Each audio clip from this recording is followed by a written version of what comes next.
सरस्वती शिक्षा समिति पाली द्वारा संचालित ऑनलाइन शिक्षण सत्र 2020-21 में आप सभी का हार्दिक स्वागत एवं अभिनंदन है।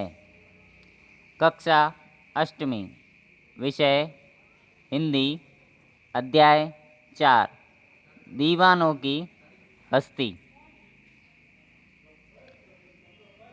आज हम भाग 2 पढ़ेंगे। यह भगवती चरण वर्मा द्वारा लिखित कविता है। इसके पूर्व में हमने भाग 1 पढ़ा। उसमें हमने कवि के मस्त मौला स्वभाव का चित्रण किया। उसमें हमने पाया कि कवि किस प्रकार जीवन में आनंद को ही सब कुछ मानता है। जहाँ पर भी वह जाता है आनंद साथ में ले जाता है। जिस प्रकार मिट्टी जब उड़ती है हवा के साथ तो उसके धूल के कण साथ साथ में उड़ते रहते हैं, उसी प्रकार से जहाँ जहाँ कवि जाता है कवि भी अपने साथ वो आनंद रूपी महक चहु और बिखेरता है, सभी तरफ ले जाता है।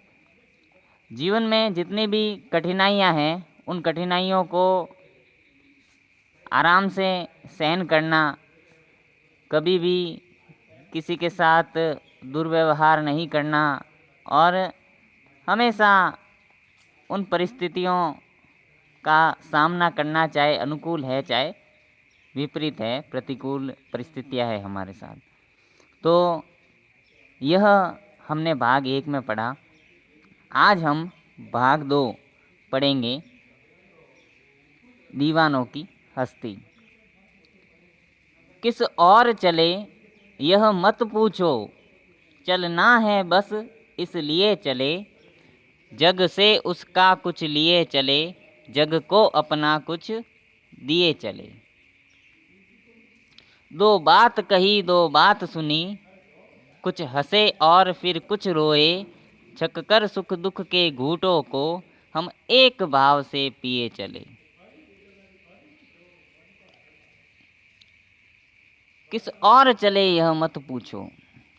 कवि कह रहा है कि मैं कहाँ जा रहा हूँ, कहाँ से आया हूँ, किस कारण से जा रहा हूँ, क्या हेतु है मेरा जाने का, ये मुझसे मत पूछिए। मैं तो मस्त मौला व्यक्ति हूँ। जीवन में आनंद को ही सब कुछ मानता हूँ। जीवन में अगर आनंद है तो सब कुछ है। मुझे बस आगे से आगे चलना है, इसलिए मैं चला जा रहा हूँ। मेरा कर्तव्य यही है, मेरा दायित्व यही है कि जहाँ जहाँ जाऊँ मैं खुशियाँ बांटता हुआ जाऊँ। चलना है बस इसलिए चले। कवि कह रहा है कि मैं जहाँ कहीं भी जाऊँ वहाँ मैं अधिक से अधिक, ज़्यादा से ज़्यादा लोगों को खुश रख सकूं, आनंदमय प्रदान कर सकूं, मेरा यही प्रयास है। जग से उसका कुछ लिए चले, जग को अपना कुछ दिए चले।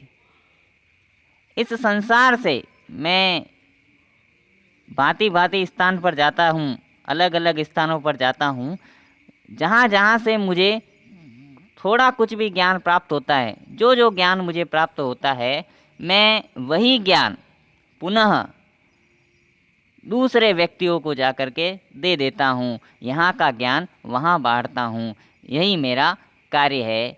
आनंद बिखेरता रहता हूँ, लोगों को खुश करता रहता हूँ और जो मुझे बनता है, जो मुझसे होता है, वह लोगों के लिए मैं अच्छा करता हूँ।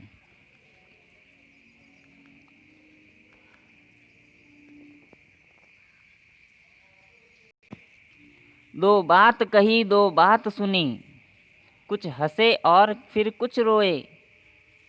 कोई दो बात कह भी देता है तो उसको सुन लेना और हमें लगे कि हमें अब कुछ दो बात किसी को कहनी चाहिए जिससे किसी का भला हो जाए, तो हमें भी किसी को कुछ कह देना चाहिए। कोई हमें भला बुरा कहे तो हमें सुन लेना चाहिए। और अगर हमें भी लगे कि इस व्यक्ति को हमें राह भटकने से बचाना है, तो उसको भी हमें राह पर लाने के लिए कुछ कहना ही चाहिए, कुछ सीख देनी चाहिए।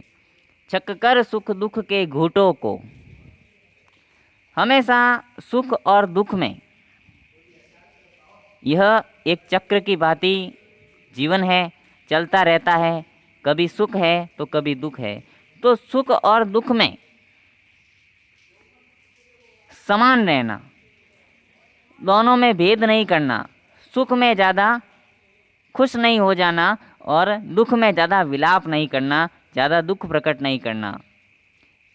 हम एक भाव से पिए चले, दोनों को, चाहे सुख है चाहे दुख है, दोनों में हमें समान रहना चाहिए। यही इस जीवन का मूल उद्देश्य है। जीवन को हमेशा आनंद के साथ जीना चाहिए। ये कभी दुख है जीवन में और कभी सुख है, यह तो एक पहिए में एक निरंतर गति का जो आभास है, जो चक्र होता है, वह निरंतर चलता रहता है। यह जीवन भी एक उसका उदाहरण है। कठिन शब्दार्थ जो आपको अपनी उत्तर पुस्तिका में कक्षा कार्य के रूप में करने हैं। जग यानी संसार, छककर यानी सहन करके या सहकर। आज के गृह कार्य के प्रश्न। कवि सुख दुख को किस प्रकार बता रहा है? प्रश्न क्रमांक 2, कवि ने संसार से क्या प्राप्त किया है?